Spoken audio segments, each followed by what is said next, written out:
शुरू। सुप्रभात। देखिए कुदरत का नज़ारा तो देखिए। सुबह ने कहा आ जाओ नदी के किनारे, बहुत सुहाना मौसम है, मास्क लगा लेना, सामाजिक दूरी बना लेना, आजकल कोरोना का बड़ा जोखिम है। देखिए कुदरत की लीला। कहीं धरती बूंद बूंद के लिए प्यासी है, सावन का महीना है, लेकिन कहीं ताल भरे चलते हैं जल के अथाह जल राशि।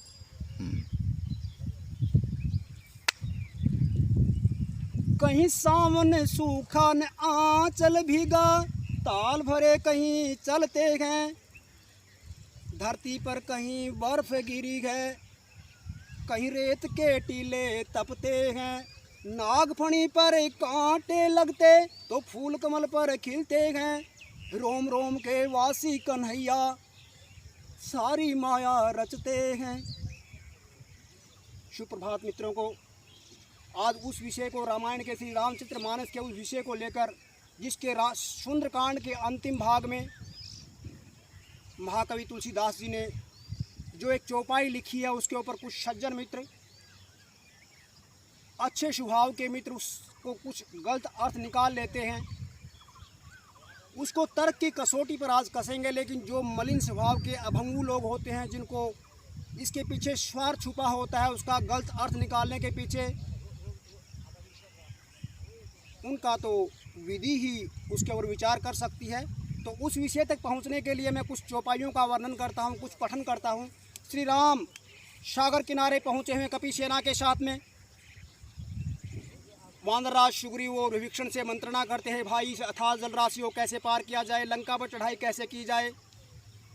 विभीषण कहते हैं श्री राम आपके एक ही बाण में इतनी ताकत है, इतनी अक्षमता है, करोड़ों सागर को सोख सकता है। लेकिन नीति यह कहती है कि सागर के साथ समझौता किया जाए, सागर को विनती की जाए, सागर तुम्हारे कुल की करती है, अवश्य कोई उपाय बताएगा। भगवान श्री राम विनीत भाव लेकर सागर किनारे पहुंच जाते हैं। 3 दिन बीत जाते हैं, सागर उपाय नहीं बताता है।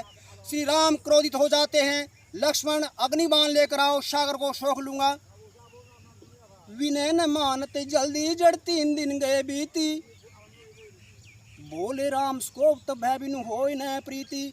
लक्ष्मण बाण सरासन आनु, सोखू बारदी विशिष कृषानु। सठ सन विनय कुटिल सन प्रीति, सहज कृपण सन सुंदर नीति। ममता रस सन ज्ञान कहानी, अति लोभी सन बीति बखानी। क्रोधी समकामी हरि कथा, उसर बीज बुए फल यथा। अस कही रघुपति चाप चढ़ावा, यह मत लक्ष्मण के मन भावा। संधान एहु प्रभु विशीष कराला, उठी ऊदी उर अंतरे जवाला। मकर उरग जस गन अकुलाने, जरत जंतु जल निधि जब जाने। कनक थार भरी मणि गण नाना, विप्र रूप आए तजी माना। काटे पे कदली फरे कोटि यतन को सींच, विनय न मान खगे सुनु डाटे ही पे नवनीच। श्री राम ने अग्निबाण को चाप पे लगाया। सागर के अंतर्भाग में तपिश पैदा हो जाती है। सागर के जीव जंतु व्याकुल हो उठते हैं, सागर प्रकट हो जाता है। सब है सिंधु गई पद प्रभु के रे, अक्ष्मऊ नाथ सब अवगुण मेरे। गगन समीर अनल जल धरणी, इनकी नाथ सह जड़ करणी। तव प्रेरित माया उपजाए, सृष्टि हेतु सब ग्रंथ निगाए। प्रभु आए सूझे ही कह जस अहि, सोते ही भांति रहे सुख लही। सचेत हो जाइए। उसी चौपाई का वाचन करता हूँ, जिसके ऊपर जो मलिन स्वभाव के अभंगु लोग हैं, स्वार्थ बस उसका गलत अर्थ निकाल लेते हैं, अशुद्ध उच्चारण उसका कर देते हैं। दो सज्जन मित्र हैं, उनके लिए मैं अपनी तर्क रखता हूँ, तर्क की कसौटी पर इस बात को कसता हूँ। प्रभु भल की ने मोहि सीख दीनी। हे श्री राम, आपने अच्छा किया, मुझे सीख दिया है। सागर के शब्द मैं आपके सामने प्रस्तुत करता हूँ। श्री राम और सागर के शब्दों का संवाद है।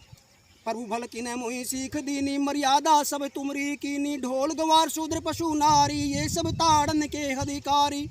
यहाँ पर अवधि भाषा में ताड़न शब्द को समझने से लिया गया है, और शूद्र शब्द को उन दुर्जन लोगों के लिए जो छल कपट का सहारा लेते हैं, अपने से कमज़ोर पर बल का प्रयोग करते हैं, नीति को नहीं मानते, जीव जगत के लिए खतरा पैदा करते हैं, सामाजिक व्यवस्था के लिए उपयुक्त नहीं होते, मेहनत करके उधर की पालना नहीं करते, उन लोगों के लिए तुलसी जी ने यहाँ शूद्र शब्द का प्रयोग किया है।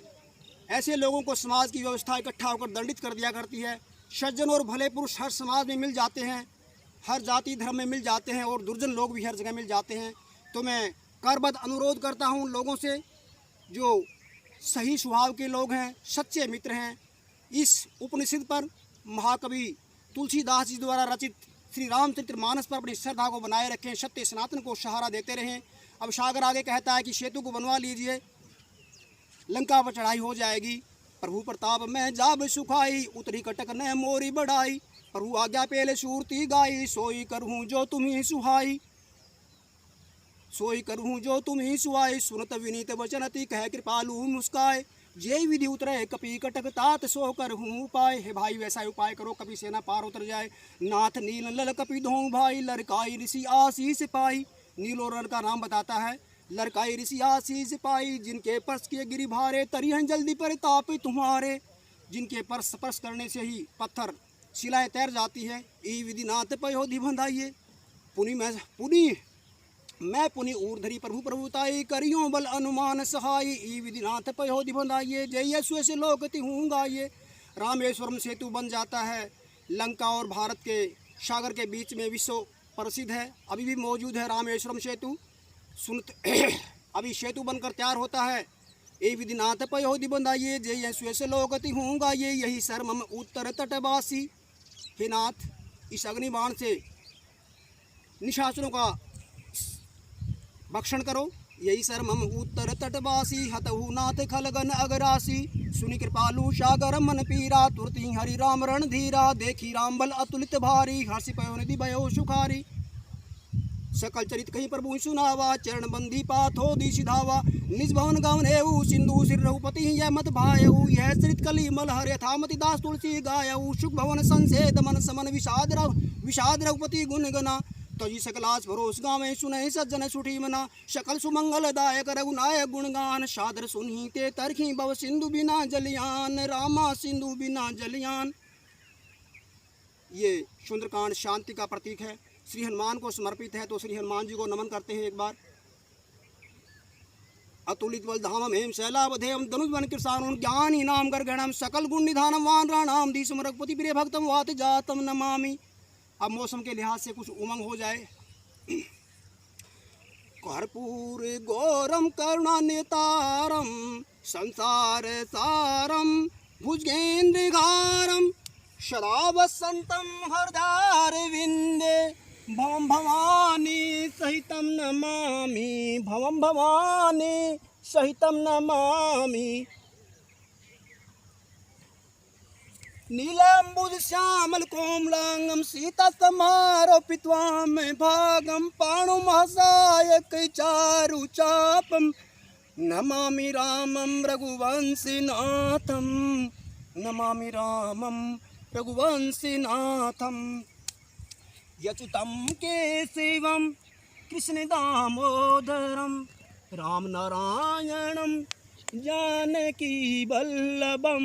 यच्युतं केशवं कृष्ण दामोदरम, राम नारायणम जानकी वल्लभम।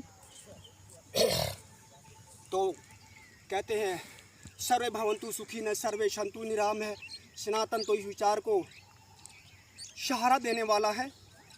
मैं जब ये बातें उन लोगों के पास जाती हैं जिनको रामायण का पता नहीं है, सत्य सनातन में विश्वास नहीं करते, तो वो हमारे बीच में पहुंचते हैं, नफरत का व्यापार करते हैं। तो उन सज्जन मित्रों से दोबारा से करबद्ध अनुरोध करता हूं कि इस महाकवि तुलसीदास जी द्वारा रचित इस काव्य में भक्ति में उपनिषद के ऊपर अपनी श्रद्धा को बनाए रखें। तो एक बार छोटी सी उछल कूद और कर लेते हैं। ऐसे मौसम के अंदर उछल कूद करने में बड़ी उमंग लगती है।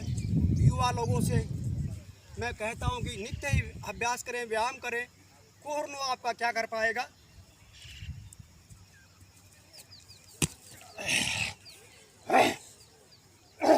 नित्य सिंह गर्जना से कर लें।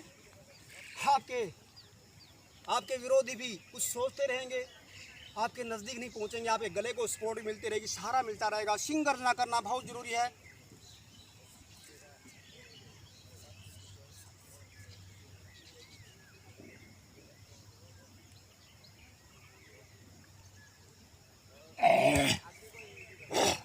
आखिर में भगवान शिव को जलाहुति। ओम वासुदेवाय नमः। हर हर महादेव।